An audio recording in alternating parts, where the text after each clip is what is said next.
appreciate it right now. And always remember, I love you so much.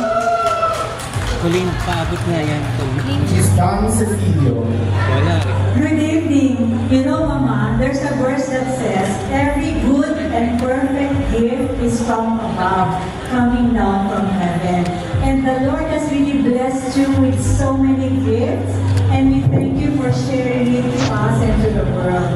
God bless you, Mama. Of course, it's just really good. Oh, Mama, surprise!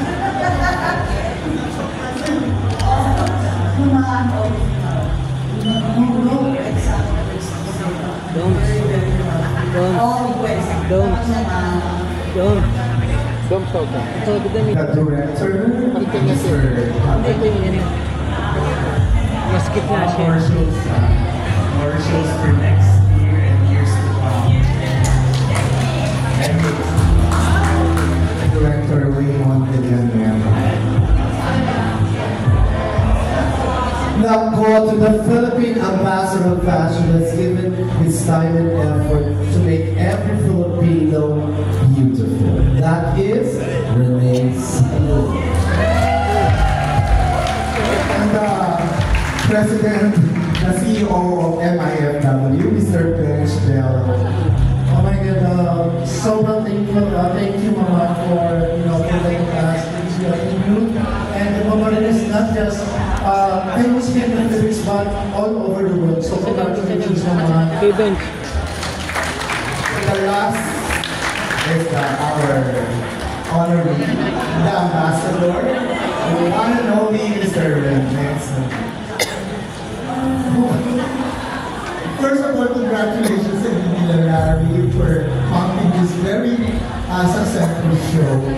Not everybody could have this grandiose show. And from now on, you have to call me Your Excellency because I'm the ambassador of fashion. And kidding aside, I'm so thankful to the Lord, of course, for bringing me to this world of fashion. And I hope that I am inspiring the new designers and my other designers for what I'm doing. So what I achieve is not only for myself, this is for everybody.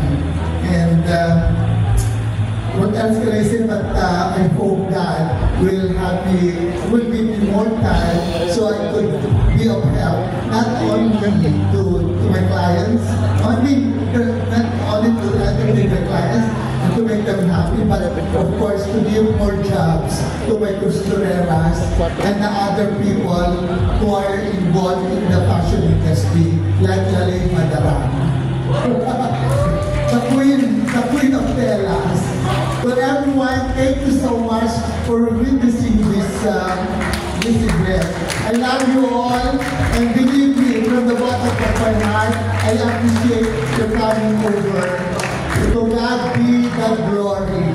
Thank you so much. Last word. Hello, Mama. May pakabot pa, no? You know that I love you very much, and you are truly a gift of heaven to mankind. Not just to the Philippines, but He gives glory to our country all over the world. So truly, the song fits you. The winner takes it all, and that's Mama Rene Salud. I'm sorry, Ambassador Rene Salud. Your Excellency. Thank you, Mama. Congratulations. Of course, I'm Jessie Malo. Isa lang masasabi ni Mama Rene. 7 years. All over the world. Iikutin natin ang mundo, Mama Rene! Okay, for the last walk, Madam Rene Salud.